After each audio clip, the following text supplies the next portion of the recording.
Bismillahirrahmanirrahim.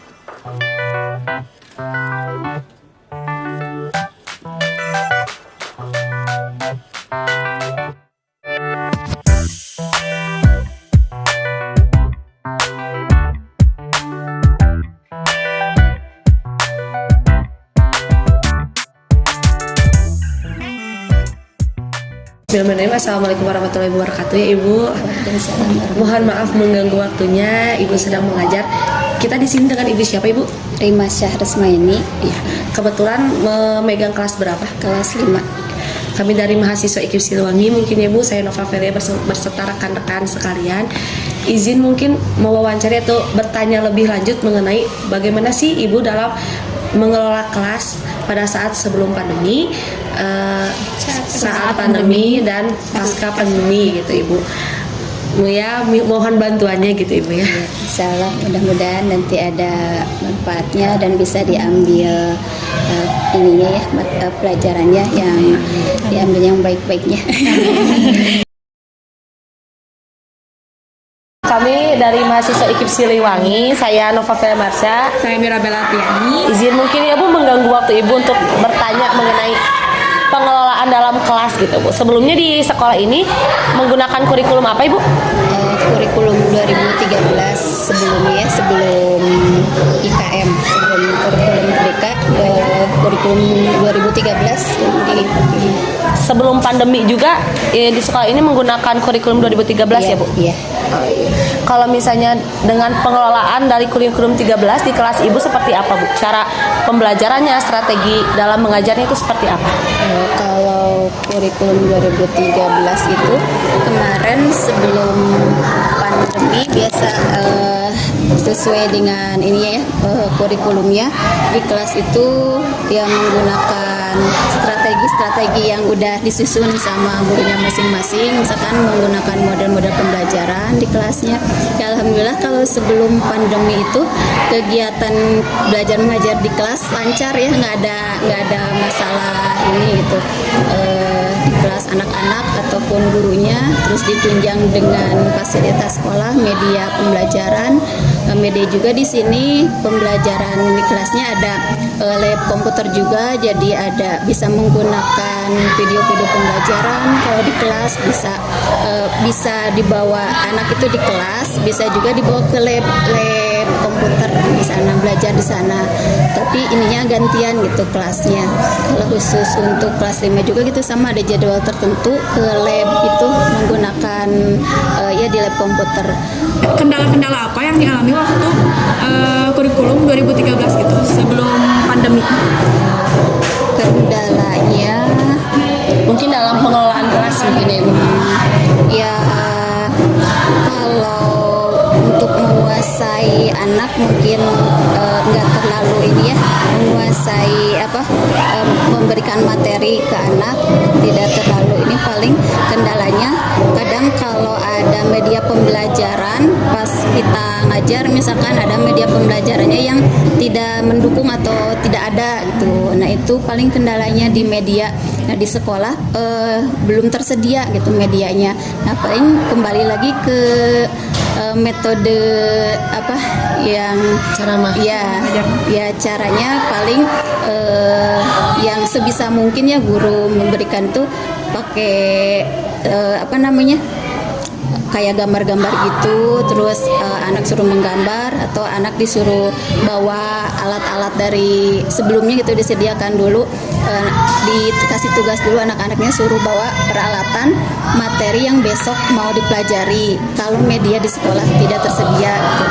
Bisa dari misalkan dari barang-barang bekas atau selain dari anak yang menyediakan, guru juga misalkan yang membuat media sendiri, misalkan gurunya, atau bisa juga memanfaatkan media lingkungan sekolah ya, bisa anak dibawa keluar, misalkan kalau temanya tentang alam, bisa anak dibawa di luar apa yang sesuai dengan materinya gitu ya. Itu paling ya kendalanya di media paling Media pembelajaran ya. Mungkin dalam pengelolaan kelas Ibu tidak ada masalah karena di sini juga media media udah disediakan, terutama sarana dan prasarananya sangat lengkap, tetapi mungkin ada beberapa media yang nggak ada, dan ibu berinovasi menggunakan alam dan yang lingkungan sekitar gitu ya Bu. Dan memanfaatkan barang-barang bekas. Untuk di kelas ibu sendiri, ibu mengajar kelas berapa sebelumnya? Kelas 5. Kelas 5. Adakah pengelolaan dari pembiasaan sebelum belajar gitu Bu, sebelum pandemi? Adakah? Atau langsung belajar aja gitu? Kalau pembiasaan di sini memang sudah ada programnya ya, dari awal juga sudah ada programnya. Pembiasaan sebelum masuk kelas itu di luar misalkan masuk jam 7. Nah, di luar itu 30 menit sebelum masuk ke kelas, tiap harinya berbeda-beda pembiasaannya. Misalkan hari Senin sesudah upacara ada senam bersama, terus selama waktunya itu sekitar 30 menitan. Nah, hari berikutnya hari Selasanya beda lagi pembiasaannya. Ada hari Selasa itu menyanyikan lagu-lagu wajib. Nah, terus hari berikutnya juga beda lagi pembiasaannya. Ada pembiasaan membaca Al-Quran di depan kelas. Terus hari berikutnya ada lagi membaca literasi. Ya, literasi, membaca buku cerita di lapangan itu. Nah, itu. Terus kalau hari Jumatnya biasanya ada bina muslim pembinaannya sebelum masuk kelas itu ya, sebelum masuk kelas. Kalau dari kelas ibu sendiri, adakah pembiasaan yang kan tadi dari itu mah dari sekolah umum? Kalau di kelas ibu sendiri, apakah ada pembiasaan gitu Bu dalam pengelolaan kelasnya? Kalau di kelas sebelum belajar itu biasa anak membaca doa-doa pendek, membaca Asmaul Husna, terus ada lagi sholawat atau istighfar itu sebelum dimulai pembelajaran. Itu paling sebelum pembelajaran di kelas sendiri gitu Iya, ya. di kelas ibu sendiri. Mungkin itu ya Bu, dari sebelum pandemi itu banyak banget kegiatan ya Ibu. Alhamdulillah, media yang menarik, Ibu berinovasi, alhamdulillah. Mungkin dari saya sekian ya Bu, saya lanjut. Baik Ibu, selanjutnya bagaimana pembelajaran saat pandemi? Melanjutkan yang tadi ya. Iya, betul. Kalau pas pandemi itu kan anak-anak otomatis belajar di rumah ya, daring ya istilahnya tuh, atau BDR, belajar dari rumah. Nah, kemarin itu program dari sekolah semuanya ya, kelas 1 sampai kelas 6 ada menggunakan model ini ya, paling menggunakan pertama dari WhatsApp dulu yang paling ini ya, jadi semua siswa harus mempunyai HP ya walaupun HP-nya itu punya orang tua misalkan, jadi menggunakan WhatsApp yang pertama. Terus ada juga Zoom, menggunakan Zoom ya. Kalau mau tatap muka menggunakan itu metodenya Zoom. Kalau tugas-tugasnya sehari-hari biasanya lewat WA atau dikirim lewat WA, bisa difotokan atau dikirim file, atau bisa ini menggunakan Google Classroom ya, itu pas pandemi gitu metodenya itu ya. Kemudian pembelajaran seperti apa yang paling sesuai dengan situasi pandemi Ibu? Yang kemarin itu yang dirasa paling sesuai itu ya, karena baru juga ya selama beberapa tahun ngajar gitu ya, baru pas ada pandemi itu, jadi yang paling ini digunakan itu Zoom ya, yang paling sering digunakan itu Zoom ya, ngasih materi ya lewat Zoom, tapi tugasnya kadang ada tanya jawab gitu lewat Zoom, tapi kalau tugasnya bisa lewat WA nanti dikirimnya gitu. Untuk Zoom itu tiap hari kah atau gimana? Iya, kalau yang awal-awal itu tiap hari, tapi nggak setiap pelajaran, cuma satu kali, misalkan pagi aja. Oh, jadi satu hari Iya. Atau kalau kesananya mungkin karena terkendala kuota juga ya. Jadi paling ini seminggu 2 kali, atau kesananya lagi seminggu sekali gitu, karena udah banyak yang mengeluh ada terkait kendala itu yang kuota, jadi dibatasi jadinya paling seminggu sekali gitu. Selain kendala dari kuota itu, ada nggak kendala dari misalnya dari pihak gurunya kah atau dari siswanya selain dari kekurangan kuota itu? Oh, kalau dari gurunya sih alhamdulillah ya nggak begitu ada ini kendala apa-apa. Kalau ya yang banyak dikeluhkan itu mungkin dari siswa atau ya ada juga dari orang tua mungkin karena tidak terbiasa ini ya belajar di rumah, ada kebosanan anak-anak, ada kejenuhan, terus jadi belajarnya itu jadi nggak murni gitu. Jadi dibantu sama orang tua mungkin ya Bu ya? Biasanya Iya, ya ini kebanyakan ini ya dari hasil kemarin setelah di ini dari semua dari orang tua juga, keluhan dari orang tua ya, mulai dari kelas 1 sampai kelas 6 rata-rata sama semua gitu, apalagi kelas bawah biasanya kan perlu bimbingan orang tua. Nah itu di rumah jadi orang tuanya yang harus membimbing gitu, itu keluhan itu yang paling kendalanya dari siswa. Kalau dari guru insya Allah mencari metode-metode lain yang sebisa mungkin anak harus mengikuti gitu pelajaran, bisa mengikuti pelajaran. Kemudian Ibu, apa saja faktor penghambat bagi siswa terhadap pembelajaran di tengah pandemi COVID-19 Ibu?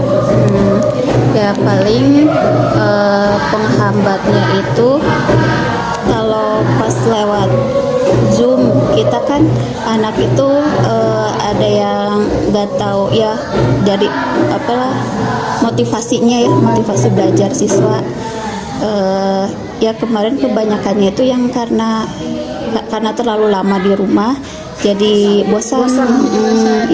Jadi mengikutinya juga kadang ada yang malas, jadi udah dikerjainnya kadang sama orang tua gitu.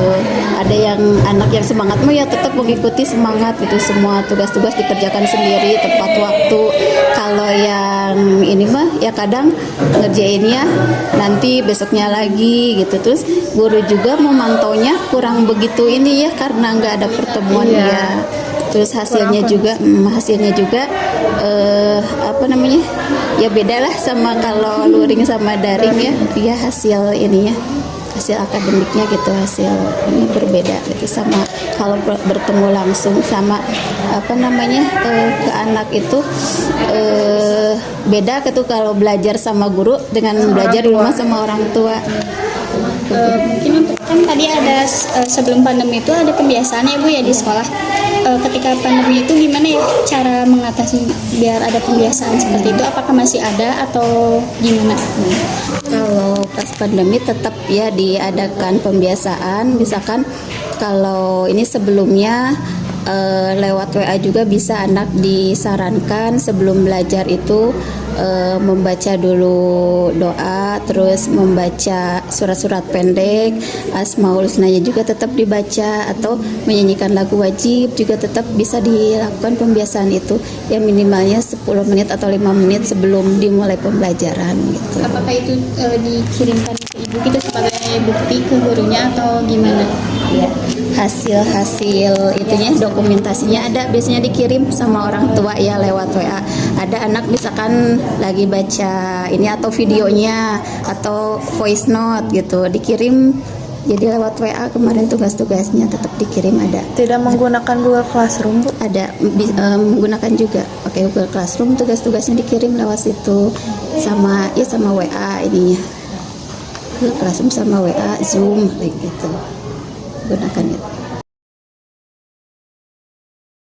Perkenalkan, saya Rizka Meliyanti.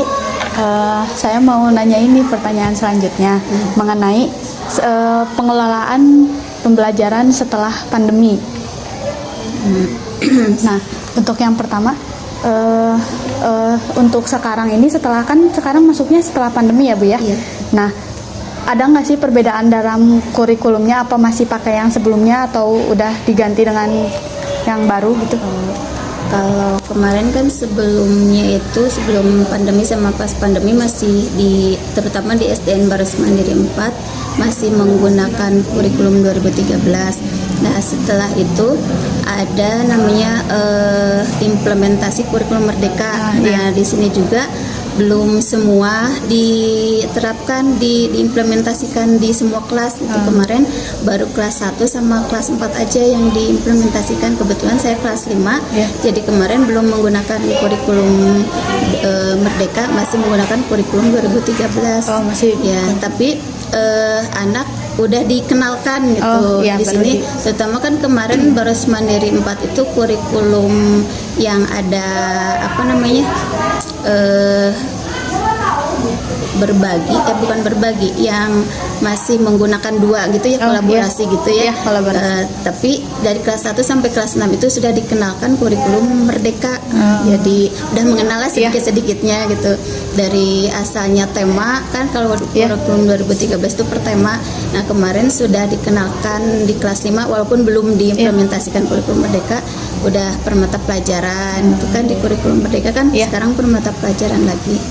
Gitu. Nah, untuk nanti tahun 2023 yang akan datang mungkin tahun ajaran baru itu udah mulai semua nanti kelas 1 sampai kelas 6 menggunakan kurikulum Merdeka. Mungkin diperkenalkan dulu supaya nantinya nggak kaget ya Bu ya, anak-anak. Iya, jadi udah tahu gitu nanti kurikulum Merdeka itu seperti ini gitu. Udah. Mungkin lanjut lagi ya Bu. Nah, kalau misalnya faktornya nih Bu, faktor penghambat dari pembelajaran pasca pandemi ini seperti apa gitu ya, khususnya di SDN Baros Mandiri 4. Faktor penghambatnya, nah kemarin itu karena yang kurikulum Merdeka itu baru kelas 1 sama kelas 4, terus yang kelas lain juga kemarin karena sudah dikenalkan. Nah, kendalanya itu kemarin ada di gurunya juga ya. Kendalanya guru-guru itu mau mengenal kurikulum Merdeka tetapi belum mengikuti pelatihannya. Nah, itu masih kebingungan gitu di situ. Nah, di sekolah di Baros Mandiri 4 itu bukan diharuskan ya. Jadi harus kurikulum Merdeka itu biar semuanya diimplementasikan di kelas itu, tapi gurunya belum begitu memahami kurikulum Merdeka karena yang kemarin pelatihan kan berkelas 1 kelas 4 aja. Nah, di sini kata bagian kurikulum kelas 1 sampai kelas 6 pokoknya harus di kelas itu dicoba kurikulum Merdeka, tapi kan gurunya belum pada pelatihan. Nah, itu kendalanya, jadi di kelas itu masih bingung gitu gurunya mau ngajar kurikulum Merdeka tetapi fasilitas atau ininya belum mendukung gitu, sama kemampuan gurunya juga buat mengimplementasikannya masih kurang gitu, belum begitu ini. Kan kendala tadi itu berarti Ibu salah satunya yang mengalami kendala itu ya. Nah, kira-kira apa sih solusi yang Ibu lakukan gitu untuk meminimalisir dengan kebingungan Ibu? Ya, kemarin itu karena jadi kurikulumnya itu jadi kolaborasi. Nah, di situ kurikulum Merdekanya sudah dikenalkan ke anak juga, gurunya juga, jadi mengikuti, jadi ini sendiri searching gitu ya. Tapi materinya masih ngambil dari kurikulum 2013. Tapi yang misalkan seperti capaian pembelajaran itu udah mengikuti kurikulum Merdeka, tetapi yang materinya disesuaikan, ngambil materinya dari kurikulum 2013. Kalau kayak capaian pembelajaran, terus alur tujuan pembelajaran, nah itunya udah sesuai dengan kurikulum Merdeka gitu. Ya jadi gurunya harus inilah ini sendiri gitu ya. Pintar-pintar. Kalau buku-buku di kelasnya masih kurikulum 2013, masih menggunakan kurikulum 2013 karena belum ada dari pemerintah juga ya ininya, pelayan buku-bukunya. Bu, saya mau nanya nih, kira-kira kan dari sebelum pandemi dan saat pandemi itu otomatis pasti ada perbedaan yang cukup signifikan ya. Nah, kalau misalnya dari sebelum pandemi dan pasca pandemi itu kira-kira ada perbedaan yang signifikan nggak Bu? Kayak dari kurikulum kan tadi ada ya. Nah, kalau dari pengelolaan kelasnya dan pembelajarannya itu gimana ya Bu kira-kira? Ini ya perbedaannya kemarin jadi di ini ke siswanya apa sih? Jadi ngasih materi ke siswanya itu lebih ini lagi. Jadi harus dari istilahnya harus dari dasar lagi gitu ya. Karena waktu sebelum pandemi anak biasa belajar sama guru. Nah, kemarin pandeminya cukup lama, anak terbiasa di rumah. Jadi udah asik mungkinnya, udah enak belajar di rumah. Nah, pas masuk itu anak harus belajar lagi mengikuti sesuai kurikulum, tapi kemampuannya itu masih istilahnya yang di bawah level sebelumnya gitu. Jadi guru itu harus bekerja keras lagi dari awal istilahnya gitu ya. Jadi karena anak udah terbiasa enak gitu, udah nyaman di rumah, ini harus ke sekolah lagi tiap hari, harus belajar lagi. Jadi harus penyesuaian lagi kayak dari awal lagi gitu. Iya. Penyesuaiannya itu yang perbedaannya gitu. Jadi kadang kemampuan anaknya juga ada yang materinya sudah lupa, misalkan kemampuan anak kelas 5, jadi kayak kemampuan itu kayak masih di kelas 4 gitu. Masih terbelakang gitu ya Bu ya. Iya, jadi ada keinian apa namanya ya? Kemampuan apa? Keterlambatan ya gitu. Ya Ibu, kayaknya cukup sekian ya Bu ya pertanyaan dari kami. Terima kasih atas kesempatannya untuk mewawancara Ibu. Ya udah paling ya Bu ya. Iya, sama-sama ya, mudah-mudahan ada manfaatnya. Amin. Ya, kalau ada yang salahnya jangan di ini ya. Nggak apa-apa Ibu. Ya, terima kasih banyak ya Bu ya. Membantu sekali gitu untuk tugas-tugas kami gitu ya Bu ya. Mudah-mudahan dilancarkan. Amin.